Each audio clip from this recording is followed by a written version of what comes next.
Welcome to Beyond Rockets. Hope you're having a great day. My name is Clark Dunn and I'm your host. Get ready to enjoy some awesome conversations from Huntsville locals about cool work they are doing right here in the Rocket City. You can connect with us on social media at Beyond Rockets, and if you're interested in doing a podcast yourself, I'd love to hear from you. You can visit my website, beyondrockets.com today, or connect to me on LinkedIn at Clark Dunn. Sit back and enjoy this episode of Beyond Rockets.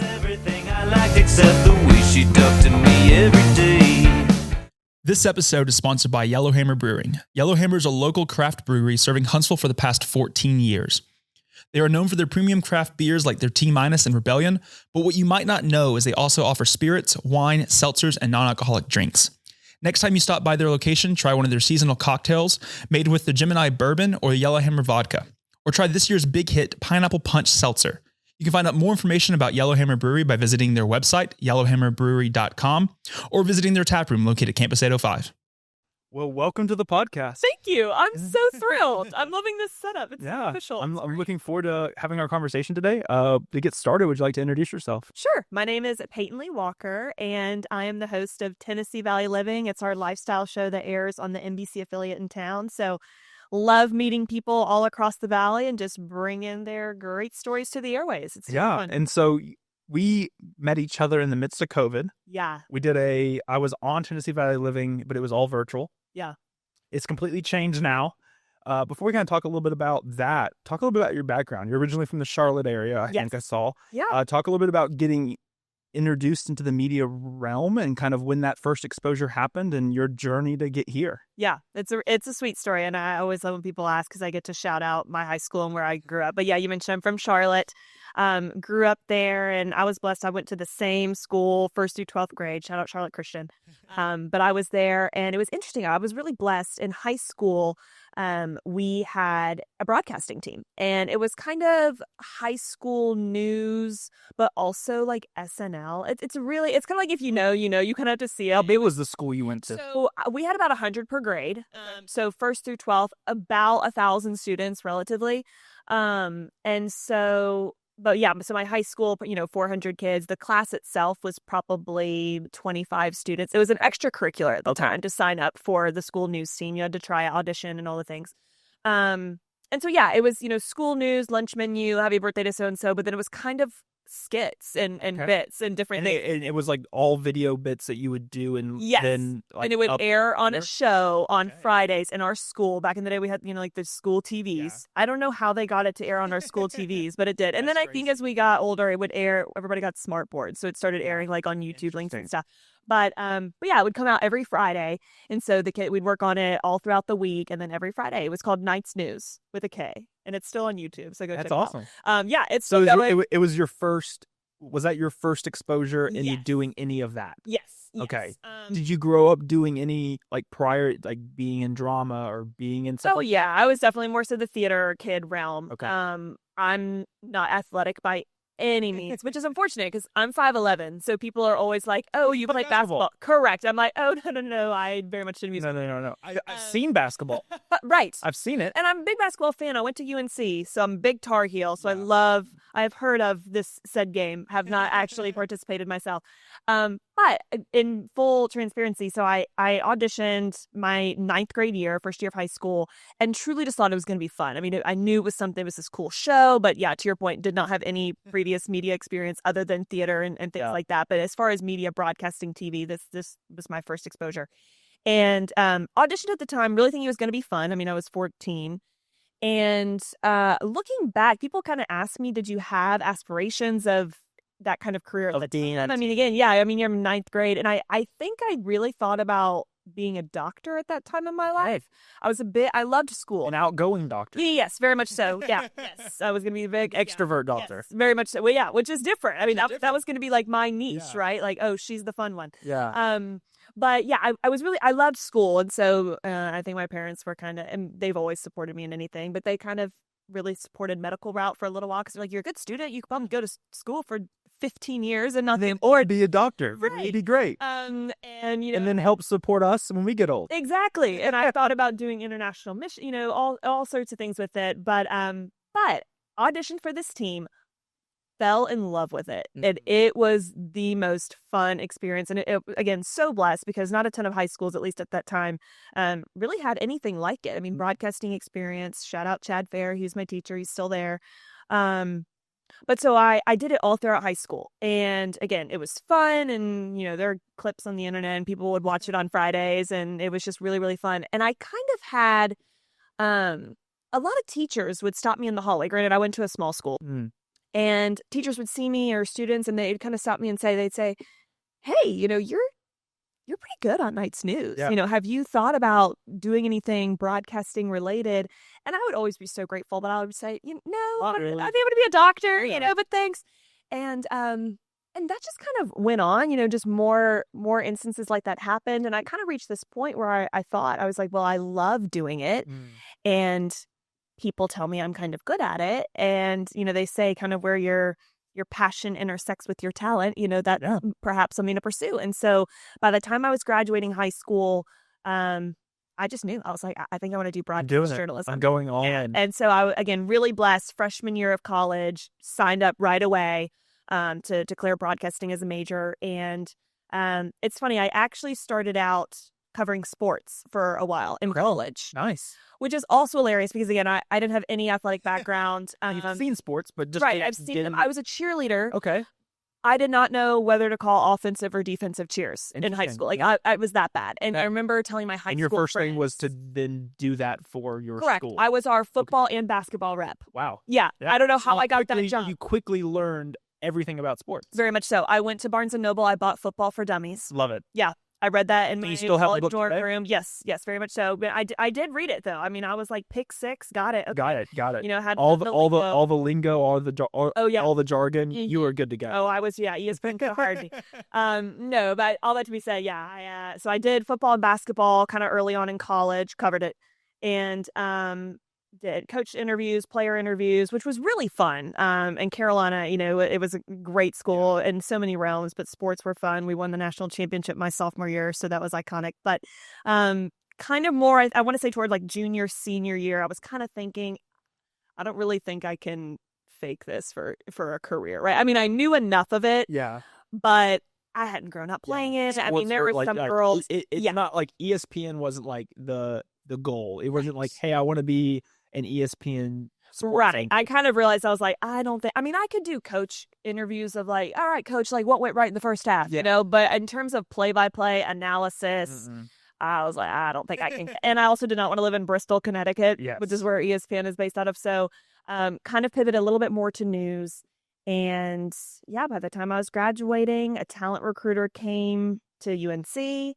I showed them my tape. I said, hey, here's what I'm capable of. Everybody in the news industry has what's called a reel, just think your highlight reel. And just, hey, here's a compilation of. And was that just stuff that you compiled over your course of college? College, yes. Okay. Yeah. So different news stories. We had a show on campus, Carolina Week, and it would just cover, everything, local campus news, national news. And it was a broadcast, just like anything else. It was once a week, though, that we would prepare for. And so, so highlighted that and chopped it all up and sent it to, talent recruiters and things of that nature.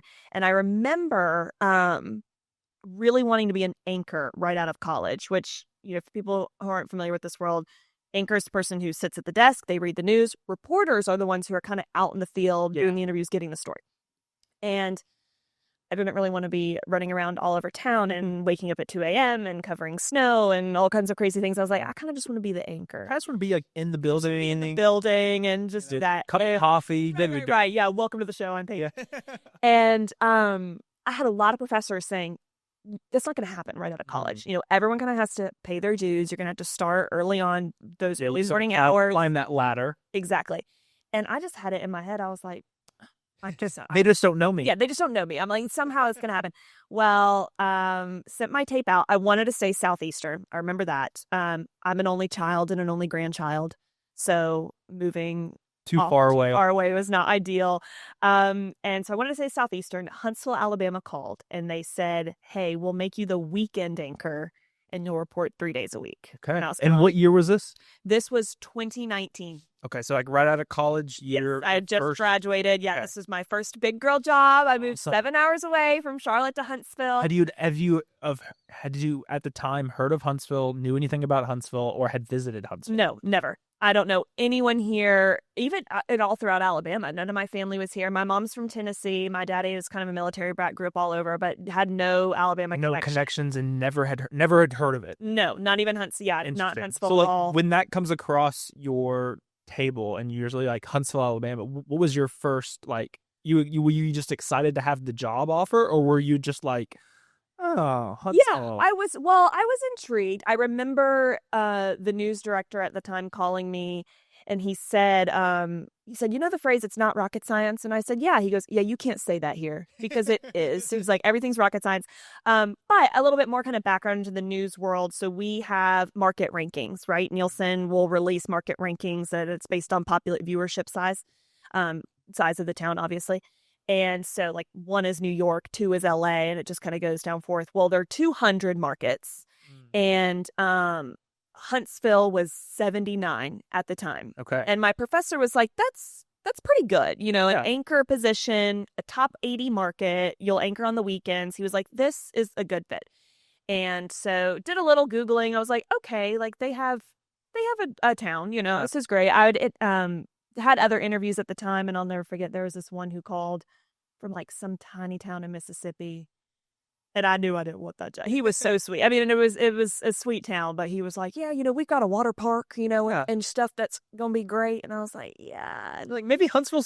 Yeah, I was like, it feels looking great. And so, yeah, so all of you said, I graduated 2019, moved right here. I started doing news for a little while. And again, I was weekend anchor. So I worked Wednesday to Sunday, and my shift was 3 a.m. to noon. Wow. Which was terrible. How did you get accustomed to that? You don't. You don't. You Ever. don't. Ever. Like, People will say like, what was your oh. off days? Like, So I was off Mondays and Tuesdays. Okay.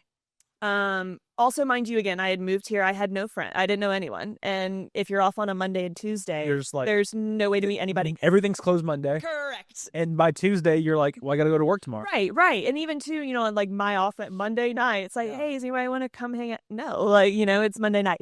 But yeah, I would go to bed at like 5 p.m., get up at 1 a.m. to get ready. Wow. And go in at 3 and work 3 a.m. to noon, because I did the 4, 5, and 6 a.m. newscasts.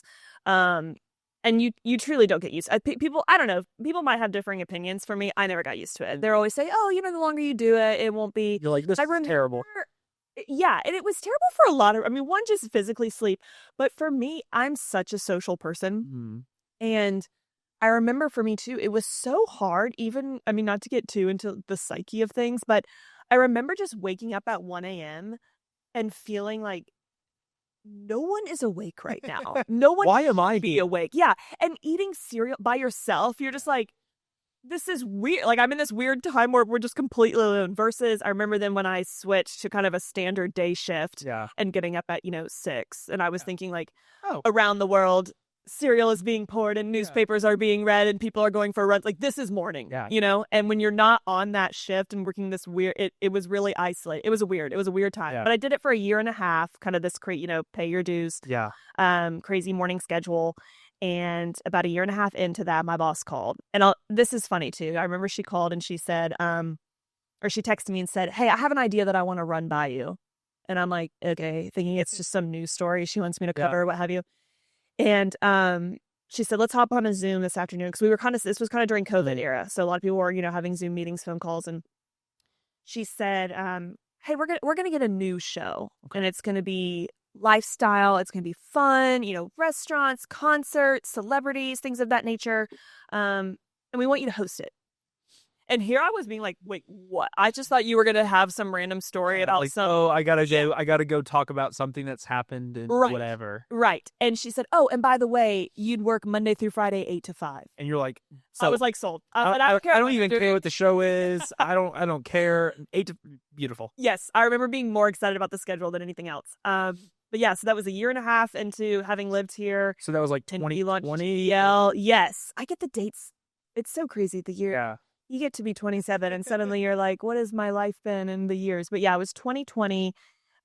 because I remember we launched January of 2021, which was really obviously in the middle of COVID. Yeah. And I remember being really apprehensive too, because it was this show that was supposed to be based on concerts and places to eat and fun things to do.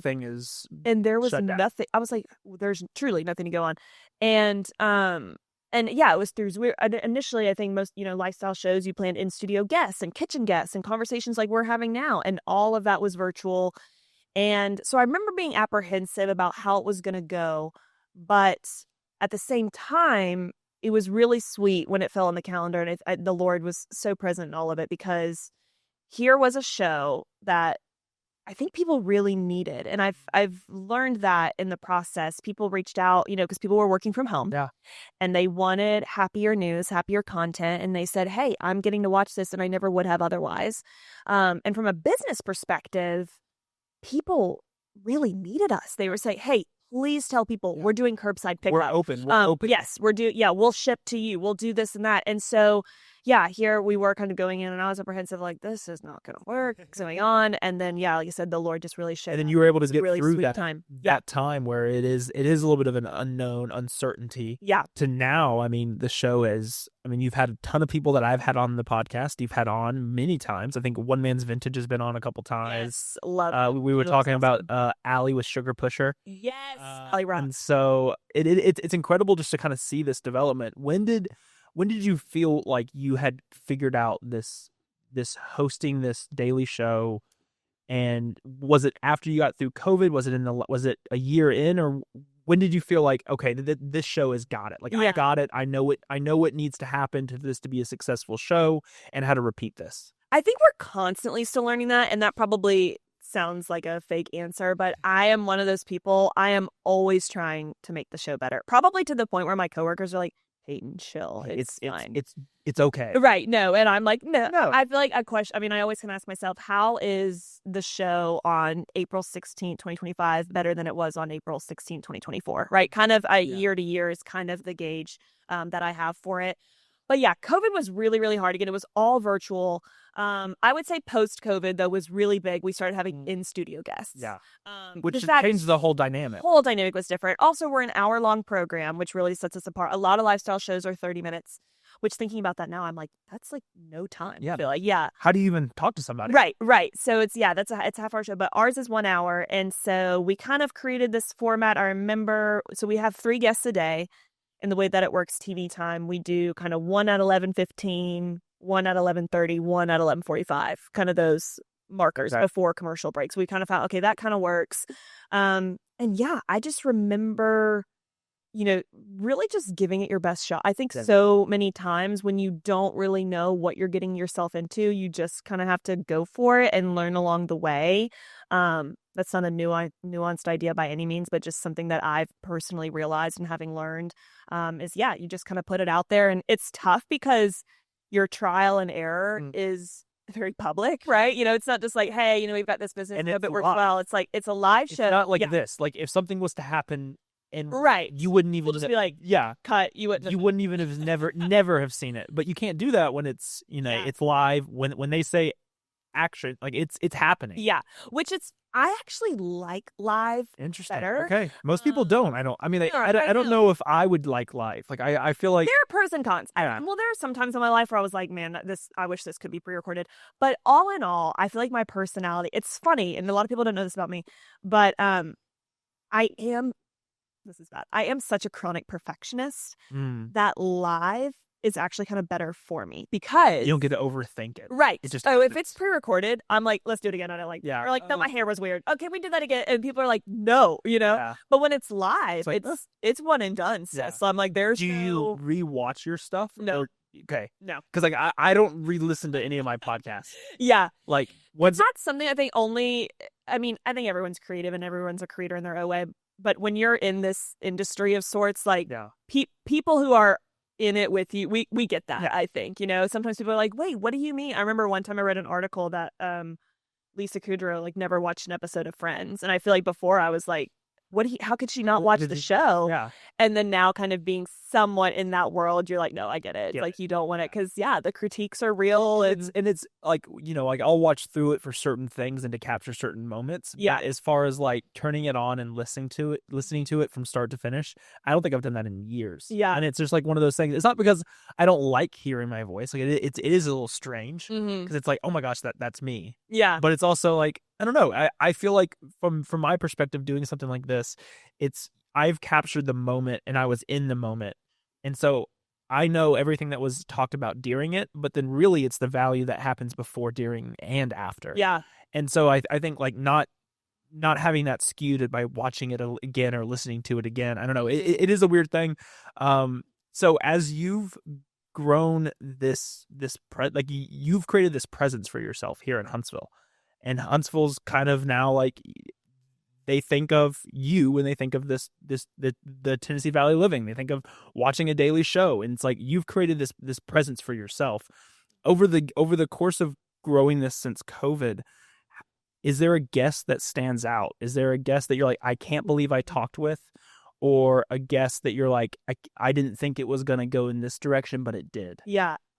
I feel like my go-to answer for this always has to be Dolly Parton. And that's such an honest answer, right? I mean, I remember doing that interview thinking like, I feel like I could retire now. Like, I mean, like I was like, there's no, yeah, truly.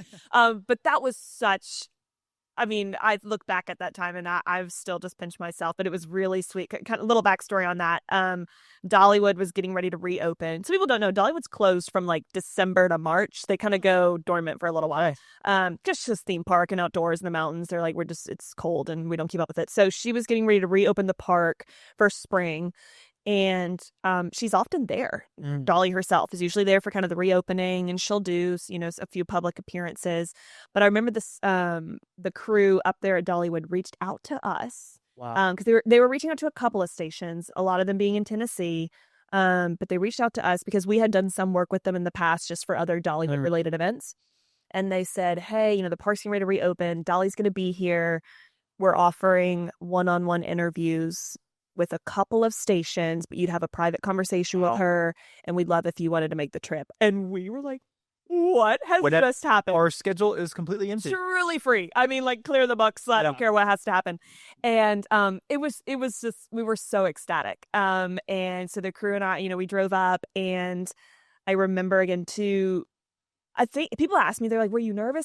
And I wasn't nervous to meet her. I was really nervous for the timing. They told us we had 7 minutes to talk on the dot. Yes. Again, that's a number. It was one-on-one, but you had to get in, out, ask your questions, 7 minutes, and then move on for the next station to come in. And so I was really apprehensive about that. Fortunately, though, her crew was so kind, which I think is such a testament to her. But, as I'm sure you know, when you're an interviewer, you don't really know how the conversation is going to go or what's. And so it's funny. I remember, most people can't tell, but I had a little journal and I had 2 sets of questions because I was like, if she answers long in the first answer, I'm going to go with this map route to kind of make the conversation end and tie it up. Or if she answers short, I'll go this route. And I just remember thinking, I was like, this is going to be a game time decision. And so I sat down, and she was so kind, which obviously alleviated any other kind of, nerves. Again, I wasn't really nervous socially to meet her, but I just knew, I was like, we have to get our lights set up. Mics have to be working, all the things, right? And just deciding, how is this conversation going to go? Yeah. And so, but no, she was so, so kind. We sang Jolene together. That's amazing. Which was, I like, now I tell people, I'm like, I've sang Jolene with Dolly reached Parton. the pinnacle. I'm done. Truly Done. That's like, after we left, and I was like, I don't. How do we bounce back? Let's just go to Charlotte. I'm going home. Yeah, truly. I'm like, I'm retiring. Thank you for the time, Huntsville. Appreciate it. But no, I think that has to be us. And we, took photos. Her crew was like, do you want a picture? They were like, so incredibly, yes. And it's funny too. I remember, she's so great and so sweet, but you forget that she's as old as she is. Yeah. She's a really, really tiny person. And I remember kind of sitting with her, and I had to be like, okay, like, Dolly, like, the camera's over here. Like, you kind of, I think just in your mind, you always think she's this iconic entertainer, which obviously she is.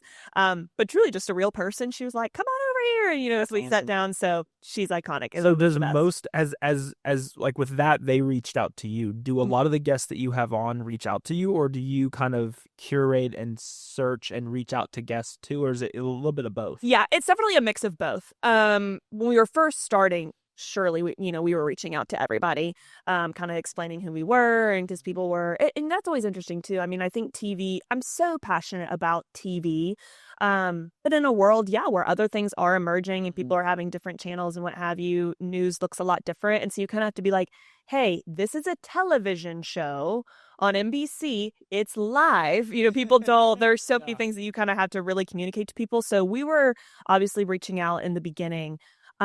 And then it was so crazy, just as, time went on, people started saying, oh, no, we know who you are. We know the show. And so through that, more people would come on. But I mean, it's always a mix of both. There's always, I mean, as you can imagine, there's a lot of networking. Even just when I'm out and about, people will stop me a lot and give me a card, to say, business card and, say, I love your show. And so, it's a lot of kind of searching, and social media obviously has been helpful with that, hearing about new restaurants and things. So, but a lot of people have reached out more, and that's always just a sweet reminder, like, wow, people do. I think I'm one of those people that is very unaware of the impact that it's had. And it's always humbling, right? Because I think sometimes, and, as a creator and as a perfectionist, you always wonder about the product.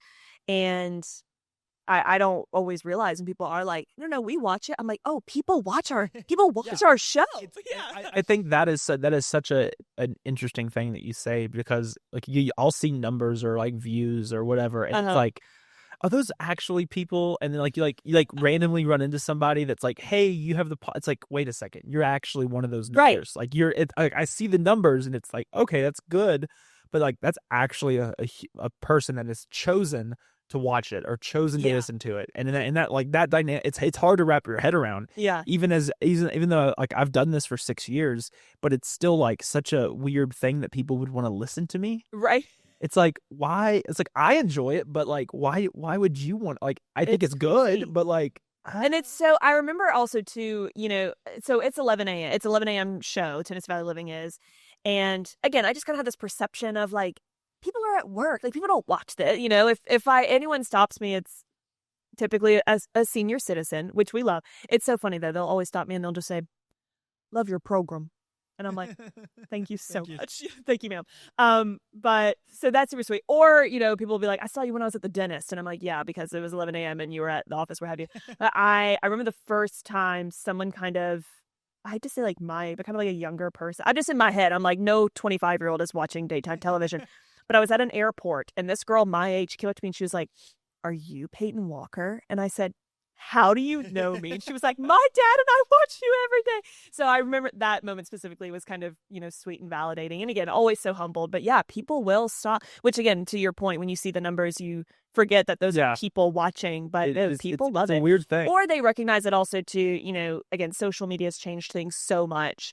And I would say the brand has also, incorporated that, obviously. I remember one time a girl stopped me and she was like, "Are you that Instagram girl?" And I said, I'm on. Well, I'm on it, but we do the show. She was like, "Yeah, Tennessee Valley." So it's funny that now people, younger audience, think it's just an Instagram. So we try to remind people through the social media platform, like, "Hey, this is also a show. It's weekdays at 11." Yeah, because I love TV and I'm so passionate about television specifically. But a lot of different avenues. But it's crazy the reach that it ends up getting. And so shout out to you too. I mean, when you're passionate about something and it build it, and they will come. Yeah, they will follow. It's incredible to see. So like as we were sitting here, almost through April, getting into May soon, how far out do y'all plan things? Like, is it like, can you tell us, or I mean, you might not be able to tell us, but like, who is going to be on the show in May? Like, do you already know that? So it's funny, and I'm just being really transparent. One thing you have to know about me is I'm honest as the day is long. I think people would be surprised at how little we plan terribly far in advance. And I don't mean that in a negative way by any means. It's just kind of how things fall. It's tough because you don't want to get too far out to where it becomes irrelevant, right? So like you think about news, it's got to be fresh. And there's some times where, Hollywood news just broke and we want to have this guest. Well, if we've got it action packed, for the hard to next pencil somebody 8 weeks. random. Yeah, it's hard. So we want to kind of leave some room, but definitely, the week before, Okay. is stocked. And certainly there are bigger projects that we have our eye on. We always do something for Panoply every year. We do a big live show out on location. We're talking about Hydrofest right now, which will come up in June. But yeah, as far as the day to day, it's like 1 to 2 weeks, which I get. I don't want to advertise too much because sometimes people are like, "Oh, then can I come on today?" Yeah. And you're like, "Okay, well that's a day, but like maybe the first week of May or what have you." Yeah. But yeah, and I that's why I am so amazed by our team, and I think people's perceptions of TV can be so different. People are like, "Oh, like you must get your makeup done." I'm like, "No, it's me." Or they're like, "Oh, you must have so many people working for you." I'm like, "It's actually me and 2 other girls." So yeah, I mean, we called ourselves, it was like me and 2 25-year-olds when we first started. We were all 25-year-old girls. We're like, we're just a sparkly TV like I was like trying to put on a show. That's awesome. Yeah, we're just so proud of again my team and everything that we've all collectively built. So yeah, it can be pretty fast turnaround, but we like it that way, right? Like fast paced. I think I'm definitely one that craves that more, and things change constantly, and the show must go on, as we say in television. So Sure. it's fun. So we've talked a little bit about like the social media aspect of like where people can find you, and then the actual watch it live. Yeah. But do you want to plug in all of that information where people can find you personally, the show, watch it, learn more about you, be on the show, all the things. Yeah. So the show is Tennessee Valley Living. I'll be up front and say, I'm not really on social media personally. Okay. I have an account, like a Facebook account that I probably made in 6th grade. It's not active. Like the only photos there are stuff that my mom has like tagged me in. So yeah, I don't really do social media a ton, just myself, but I have a work page. It's Payton Walker, WFF48. But as far as the show, yeah, Tennessee Valley Living, Facebook, Instagram, and watch weekdays at 11. It's on your NBC channel, whatever that looks like for you, depending on your cable or streaming service. But yeah, NBC weekdays at 11. I love, and I will say too, as much as people can watch the show, I think one of my platforms has always been, again, I talked about live TV earlier, but I do love live TV for so many reasons, but one really being is just the community that comes with it. I've spoken a lot before, kind of the loss of people gathered around the TV watching the same thing at the same time, and that's something that my heart kind of breaks. And certainly, the future has brought on so many great things and different streamings and what have you. But I think there's something that gets a little lost when people have so many different platforms. They're on different shows. They're on different seasons of different shows. I haven't seen that episode yet, so don't tell me. Versus, there was an era when a show came on at one time and everyone watched it, and then everybody talked about it at the same pace. So that's why, yeah, I love TV, and kind of, I'm an old soul in that sense. I want to preserve that format. But yeah, watch the show. Can also, those see kind of extra clips and fun things on our social media platforms. But Tennessee Valley Living is the show to watch. Awesome. Well, I appreciate you being here today. We'll be sure to have everything in the episode notes, links to everything, so people can find out more information. We'll have to have you back on in a couple of years. Would to talk love a little it. bit, because I feel like everything's going to continue to change in the way you do it and the people you have on. But I appreciate you being here. Thank you so much. It's been an honor. Thanks. Thank you so much for listening to this episode of Beyond Rockets. Don't forget you can subscribe to the podcast wherever you listen, and on YouTube at Beyond Rockets. Be sure to follow me on Instagram at Beyond Rockets to stay up to date with new episodes as they are released. Thank you so much for listening, and I hope you enjoyed.